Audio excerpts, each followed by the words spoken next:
माझ्या वाढदिवसाच्या माझे ज्येष्ठ सहकारी डॉक्टर विठ्ठलराव कुर्मलवार साहेबांनी आयोजित केलेल्या त्या कार्यक्रमाचे अध्यक्ष नांदेडचे माजी आमदार आदरणीय मोहनराव जांभळे, मुखेडचे माजी आमदार आदरणीय अविनाशराव घाटे, राष्ट्रवादी काँग्रेसचे जिल्ह्याचे अध्यक्ष आणि जिल्हा परिषदेचे माजी सभापती बाळासाहेब पाटील गावणगावकर, ज्यांनी या कार्यक्रमाचं आयोजन केलं ते आपल्या नगरपालिकेचे माजी नगराध्यक्ष डॉक्टर विठ्ठलराव कुर्मलवार, युवक काँग्रेसचे प्रदेशाचे उपाध्यक्ष कन्हैया कदम, दुसरे प्रदेशाचे उपाध्यक्ष संभाजी कपडा,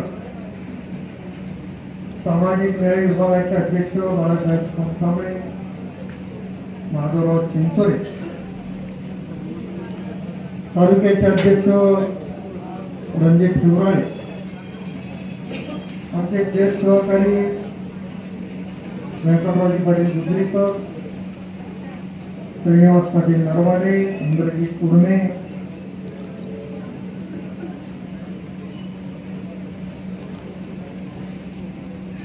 पंढरी पकुलवार, वाघशेख, हर्ष पंढरवाडीकर यांनी आता माझ्या प्रति अतिशय भावना व्यक्त केल्या ते पीपी प्रकाश पाटील अर्जुने, दिनेश दातावा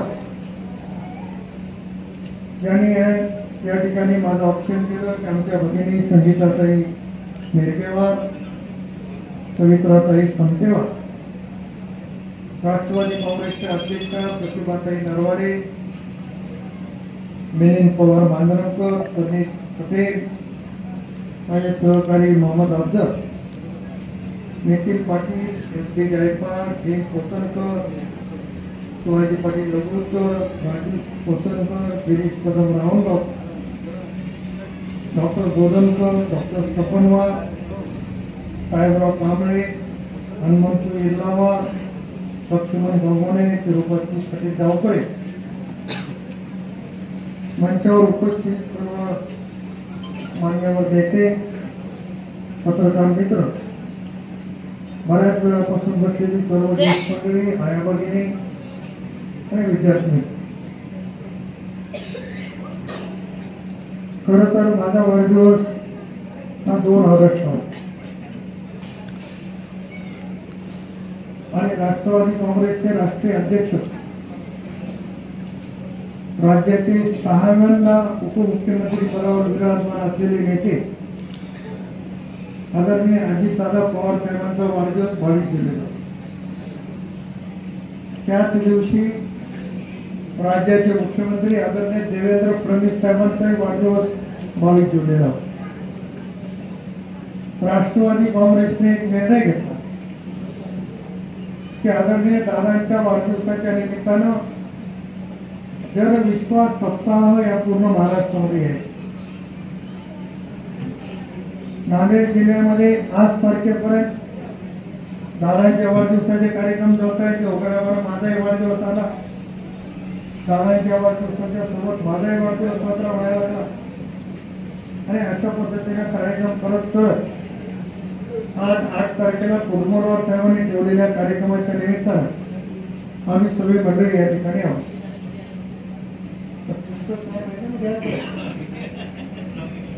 शिवसेनेचे पुन्हा माझं नाव घेणारच नाही का आणि अतिशय उत्कृष्ट असं कार्यक्रमाचं आयोजन आणि नियोजन या ठिकाणी केलं. कुटुंबराव साहेब बोलताना म्हणाले की आणि प्रकाश पाटील की आपलं लक्ष हे आमच्यावर असू दे. मी एवढा फार मोठा माणूस नाही, पण एकदा हातामध्ये हात दिला तर त्याचा हात माझ्या हातातून कमी होतो. माझ्या आयुष्याचा गमक आहे. मी आजपर्यंत 18 निवडणुका लढवल्या आणि 16 निवडणुका जिंकल्या. एखादा नेता दुसऱ्या पक्षातून निवडून येऊन त्याला दाखवा, पण माझ्यासाठी पक्ष देखील शिल्लक. आणि हे जर याचं गमक काय असेल तर समोर बसलेल्या जनतेचं प्रेम, जनतेचे आशीर्वाद आणि जनतेचा जो काही मी विश्वास संपादन केला त्याचं हे प्रतीक म्हणून माझ्यासारखा कार्यकर्ता आहे. मी लोकसभेच्या निवडणुकीमध्ये आपल्याकडे उभा होतो. मला प्रचंड मताधिक्याने आपण देशाच्या सर्वोच्च सभागृहात पाठवलं. एखाद्या बलाढ्य शक्तीचा पराभव तुम्ही केला. मला दिल्लीत गेल्यावर लोक विचारायचे तुम्ही यांना पाडून आलात का? मी त्यांना सांगायचे मी पाडलो नाही, पाडणारे सगळे मतदारसंघात आहे, जिंकलेलं मी दिल्लीत आले. तर ही किमया तुमची आहे, कोणाला कधी कुठं बघतो. दुसऱ्या निवडणुकीत मी हरलो, मला त्याचं दुःख नाही वाटत. मला आत्मपरीक्षण करण्यासाठीची संधी मिळाली की माझी चूक 5 वर्षात काय झाली. खरं तर तुम्ही पत्रकार मित्र आहे, तिथं सर्व सुशिक्षित मंडळी, तुम्ही आठवून बघा आजपर्यंतच्या नांदेड जिल्ह्याच्या इतिहासात प्रताप पाटील चिखलीकरा एवढा भोगामध्ये राहणारा खासदार आजपर्यंत झाला नाही असं म्हणत चुकीचं. बोलवलं तेव्हा बोलवलेल्या कामाला हजर होणारा कार्यक्रम. मग दुर्दैवानं ज्यांना मी निवडणूक हरवलं त्यांना नाईलाजाने भाजपमध्ये यावं लागलं. ते भाजपमध्ये आले, माझा पराभव झाला. आता लोक म्हणतात की त्यांच्यामुळे पराभव झाला का? मी असं कुठंच बोललो नाही. पण ज्यांना हरवलं ती शक्ती आल्याच्या नंतर ताकद वाढायला पाहिजे. पण दुर्दैवानं तसं झालं नाही. लोकांना ते कदाचित आवडलं नसेल आणि माझ्यासारख्या कार्यकर्त्याचा बळी झाला. पण त्याच्यातून खूप काही शिकायला मिळालं. ज्या काही 5 वर्षामध्ये कमतरता झाल्या त्याची दुरुस्ती करून घेण्याचा प्रयत्न निश्चितपणाने पुढच्या काळामध्ये केला पाहिजे. मी निवडणूक हरल्याच्या नंतर वसंतरावजी चव्हाण जिंकले आणि मी तेव्हा ठरवलं की आता लोकसभेचा नाद सोडायचा आणि विधानसभेची निवडणूक लढायची. लोहा कन्नड मतदारसंघ हा माझा पारंपरिक मतदारसंघ आहे. 1992 ला मी पहिल्यांदा सभापती झालो आणि मी जेव्हा सभापती झालो तेव्हा कुटुंबराव साहेब जिल्हा कृषी विकास अधिकारी म्हणून जिल्हा परिषदेमध्ये होते. मी त्यांच्या खात्याचा सभापती आणि ते माझ्या खात्याचे अधिकारी. मी तेव्हापासून त्यांच्याकडे बघतो की माणसाला समजून कसं घ्यावं, माणसाला समजून कसं सांगावं. परत ते अधिकारी होते, मी नौका होतो, खूप तरुण होतो, मी काँग्रेसचा अध्यक्ष पण होतो. पण मी एखादी गोष्ट गडबड करत असली वयोमानानुसार तर ते मला सांगायचे की आपण ह्या पद्धतीने घेतो. आणि अशा सगळ्यांचा आशीर्वाद घेत शिकलो. म्हणून आजपर्यंत राजकारणामध्ये भल्या भल्याला पाणी पाजून या ठिकाणी जीवन राहण्याचं श्रेय अशा समर्थान लोकांनी मला शिकवण दिली त्याचा आहे असं म्हणत चुकीचं. त्याच्यामुळे कुटुंबाला साहेब आपण सांगितलं की दुर्लक्ष होत आहे. अजिबात दुर्लक्ष होत नाही. लोहा कन्नड मतदारसंघामध्ये मी फार कमी जातो. लोहा कन्नड मतदारसंघामध्ये आणखी कोणी बायकाला जन्मला नाही, मला फार आहे. त्याच्यामुळे त्या मतदारांना माहिती आहे का माणूस कसा आहे. मला माझ्या मतदारांनी सांगितलं की तुम्ही जिल्हा बघा, मतदारसंघ आले बघा. म्हणून मतदारसंघातल्या मतदारांच्या विश्वासावर मी राष्ट्रवादी काँग्रेस जिल्ह्यामध्ये नंबर 1 चा पक्ष करण्यासाठी धडपड करतो. राष्ट्रवादी काँग्रेस जिल्ह्यामध्ये नंबर 1 चा पक्ष होईल. सगळ्या स्थानिक स्वराज्य संस्थेमध्ये राष्ट्रवादीचा झेंडा लागेल या पद्धतीने निश्चितपणाने माझा प्रयत्न राहणार. आता तुमची थोडीशी अडचण दिसते, बऱ्याच लोकांची अडचण दिसते. आता आणखी त्यात राहून अडचणीत राहून मार्ग निघणार नाही. आपल्याला सगळ्याला निर्णय घ्यायचा, एका दिलदार मित्राच्या सोबत राहायचं आहे की कोणाच्या सोबत नाही. मी मागे भारतीय जनता पक्षामध्ये असताना तुम्हाला शब्द दिला होता की कोण काय म्हणेल मला माहिती नाही. मी भारतीय जनता पक्षात असताना अनेक लोक भाजपमध्ये होते, अनेक लोक भाजप सोडून गेले, पण त्यावेळेस मी तुम्हाला शब्द दिला होता, कुडमुलवार साहेब, कुंडलवाडीमध्ये विश्वराव कुडमुलवार सांगा तोच निर्णय मी घेईन ही भूमिका त्या ठिकाणी घेतलेली होती. दुर्दैवानं माझे काही मित्र भाजपमध्ये आले. आता म्हणलं मित्र भाजपमध्ये आल्यावर आपण एकत्र काम करण्यापेक्षा आपण बाजूला राहिलेलं बरं, म्हणून मी राष्ट्रवादीचा रस्ता धरला. आता आजही सगळ्याच्या साक्षीनं तुम्हाला सांगतो की आपण राष्ट्रवादीमध्ये यावं आणि राष्ट्रवादीचं नेतृत्व करावं अशा पद्धतीची माझ्या वाढदिवसाच्या निमित्तानं तुम्हाला विनंती आहे. प्रकाश पाटलांनी सांगितलं की काही लोक सोशल मीडियावर टाकतात की हा पक्षाचा कार्यक्रम नाही. कोण म्हणलं पक्ष? पण ज्या मंडळींनी सोशल मीडियावर टाकला असेल तेही मला गपचूप येऊन भेटतच असते ना. असं गपचूप येऊन भेटण्यापेक्षा जाहीर येऊन भेटणं त्याला दिलदार करा. त्यांची माझी मैत्री आहे. माझी मैत्री सगळ्या पक्षामध्ये आहे, रिपाईमध्ये आहे, काँग्रेसमध्ये आहे, या सगळ्याच पक्षात मैत्री. कारण मी सगळ्या पक्षामध्ये काम केलं. मैत्री राहणं आणि पक्षात काम करणं याच्यामध्ये फार फरक आहे. तुम्ही तुमच्या पक्षाच्या चिन्हावर जर निवडणूक लढवत असाल आणि माझा पक्षाच्या विरोधात असेल तर आम्ही 100% विरोधात आहे. पण निवडणुकीच्या नंतर कोणी वैयक्तिक संबंध ठेवू नये अशी जर अपेक्षा करत असेल तर ही गोष्ट अतिशय चुकीची आहे. आणि पत्रकार मित्रांना सांगतो की नांदेडमध्ये असे काही पुढारी आहेत, त्यांना असं वाटते आमच्याशिवाय या जिल्ह्यामध्ये काही नसलं पाहिजे. मला परवा एक अधिकारी भेटले जे आज मराठवाड्यामध्ये आलेले आहेत, फार मोठ्या पोस्ट. त्याने मला एक उदाहरण दिलं. मी अतिशय नम्रपणा कोणावर टीका म्हणून नाही. ते मला म्हणाले, साहेब शरद पवार साहेबांच्या घरी 50 वर्षापासून सत्ता आहे आणि शंकरराव चव्हाण साहेबांच्या घरी 50 वर्षापासून. दोन सत्तेतला फरक मी जवळून अधिकारी म्हणून बघितला. शरद पवार साहेबांच्या गावामध्ये बारामतीला जर तुम्ही जर गेला तर झाडावरचं पान रस्त्यावर जर पडलं तर ते कचरा म्हणून उठून दिसते. एवढं चांगलं काम शरद पवार साहेबांनी अजितदादाने केलं. आणि नांदेडमध्ये जर खड्ड्यात माणूस पडला त्याच्यावर गाडी गेल्यावर सुद्धा दिसत नाही, एवढं काम अशोक पवारांनी काढलं. ती 50 वर्षाची अवस्था आहे.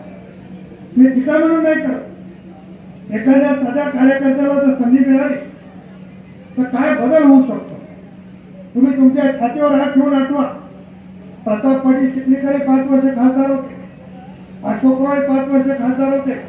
तुम्ही इमानदारीने सांगायचं की कुंडलवाडीमध्ये 2 खासदारापैकी निधी सगळ्यात जास्त कोणाचा आला, बिलोलीमध्ये सगळ्यात जास्त निधी कोणाचा, बेंगलोरमध्ये सगळ्यात जास्त कोणाचा. अरे पुन्हा तुम्ही चांगला मोठ्याचं लेकरू आहे, गोंडस आहे, पैसेवाला आहे, गुलाबाच्या फुलावर जन्मलाय, ताटात पोचला नाही म्हणून त्याचे काटे आम्हाला टोचवता काय? हा बदल कुठेतरी. गरीबाची माणसं सुद्धा बुद्धीने हुशार आहेत, त्यांना संधी मिळाली पाहिजे. ती संधी देण्याचं काम करा. चांगल्या माणसाच्या पाठीमागे राहा. उगाच विनाकारण कोणाच्या तरी भत्त्याच्या मागे जायचं आणि आपल्या जिल्ह्यातून वाटोळ करून यायची ही कुठेतरी प्रथा बंद आहे. स्पर्धा करा. 2 उमेदवाराची तुलना करा. 2 उमेदवारामध्ये सरसपण याची तुलना करा आणि मग ठरवा की आपल्या जिल्ह्याच्या विकासाच्या दृष्टीनं कोण काम आहे. कुठल्याही व्यासपीठावर मला बोलवा.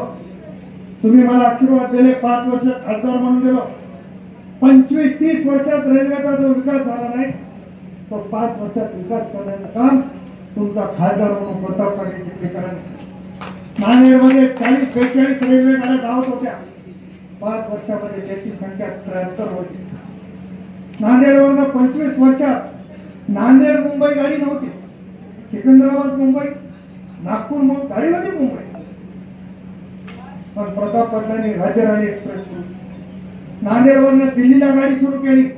नांदेडवरनं पुण्याला गाडी सुरू केली. नांदेडवरनं 6 विमानं सुरू करण्याचं काम आदरणीय मोदी साहेबांच्या नेतृत्वात प्रताप पाटील चिखली झालं. पण काय होते, विमान सुरू झालं की बातमी येते त्यांच्या प्रयत्नामुळे विमान सुरू झालं. मग लगेच दुसऱ्या पेपरला येते दोघांचा दावा, लगेच एका पेपरला येते तिसऱ्यांचा दावा. वर्तमानपत्रवाले त्यांच्याकडे ज्या बातमी येतात त्या पद्धतीने ते छाप. पण वर्तमानपत्रवाल्याने देखील 5 वर्षात माझ्या सगळ्या बातम्यांना मी जे प्रयत्न केले त्याला न्याय द्यायची भूमिका आहे. पहिल्याच वर्षी सुधाकररावजी डोईफोडे साहेबापासून नांदेड देगलूर बिदरचा प्रश्न निर्माण झाला. तो प्रश्न कोणी सोडू शकला नाही, पण प्रताप पाटील चिखलीकरांच्या काळात तो प्रश्न सोडवण्याचं काम झालं. होते काय, लोक विचार करतात काय बातम्या कोण आल्या, यांनी सुरू केलं विमान, त्यांनी सुरू केलं नाही, यानंच केला. पण मोठ्याचं लेखो आहे ना, फरक एवढाच सुरू झाला गरीबाच्या लेकरा नाव होते मोठ्याचे. ही पद्धत कुटुंबराव साहेबांनी अतिशय कुंडलवाडीचा चेहरा मोहरा बदलायचं काम केलं. येतील लोक आणि सांगतील अशा पद्धतीने काम करा. आपण ठरवलं पाहिजे की कोणाच्या मागे कोणाची शक्ती आहे, कोण उभं राहिल्यामुळे कोणाचा विकास होऊ शकते. त्याच्यामुळे चिंता करू नका. कुंडलवाडीचा चेहरा मोहरा कुटुंबराव साहेब तुमच्या नेतृत्वामध्ये बदलायची जबाबदारी आदरणीय दादाच्या नेतृत्वामध्ये मी स्वीकारायला तयार आहे. तेवढे या ठिकाणी खूप गोष्टी बोलण्यासारख्या आहेत, बोलण्याच्या ओघात. तसं बऱ्याच दिवसानंतर आल्याच्या नंतर थोडीशी आपली उत्सुकता बघून माणसाला बरं वाटतं. पुढाऱ्याला असं असते, काही पुढाऱ्याला 2-2 वर्ष माहीतच भेटत नाही आणि त्याला चुकून माहीत भेटलं तर ते 2 वर्षाचा बॅकलॉग पूर्ण होतं. आता मला काही तसं नाही. तुमच्या आशीर्वादानं 92 पासून रोज माहीत होत आहे, रोज माहीत माझ्या समोर आहे आणि कुठल्या ना कुठल्या पदावर तुमच्या आशीर्वादानं सगळ्यात असो. कुंडलवाडीच्या संदर्भाने मी अनेक गोष्टीचा उल्लेख केला. ग्रामीण रुग्णालयाच्या संदर्भात देखील या ठिकाणी मला शिक्षा दिली आहे. मी या संदर्भामध्ये दर मंगळवारी आता आपल्या आशीर्वादानं मी एका राज्याच्या कमिटीचा प्रमुख देखील आहे. त्याच्यामुळं दर आठवड्याला मला मुंबईला जावंच लागते. त्याच्यामुळं आमचे मित्र प्रकाशराव आंबेडकर साहेबांशी बोलून लवकरात लवकर कसं ग्रामीण रुग्णालय आपल्याला सुरू करता येईल प्रत्यक्षात अशा पद्धतीचा माझा निश्चित करण्याचा प्रयत्न राहील. एवढे या ठिकाणी सांगतो. माझ्या वाढदिवसाच्या निमित्तानं कुडमुनवर साहेब आणि त्यांच्या सर्व सहकार्याने अतिशय मनोभावे आपल्या मित्राचा वाढदिवस साजरा करावा ही भावना व्यक्त केली. त्यानिमित्तानं शालेय विद्यार्थ्यांच्या संदर्भाच्या त्यांचा आदर व्हावा या सुद्धा अनेक कार्यक्रमाचं आयोजन केलं. त्याबद्दल मी त्यांचा मनापासून आभारी आहे. कोणाच्या नावाचा उल्लेख करायचा राहिला असेल कृपया कोणी गैरसमज करून घ्यायची गरज नाही. मी तुमचा आहे, तुमच्यातला आहे आणि तुमचाच राहणार आहे. तुमचा आशीर्वाद माझ्या पाठीशी राहावा एवढ्या पद्धतीची अपेक्षा व्यक्त करून थांबतो. जय हिंद, जय भारत.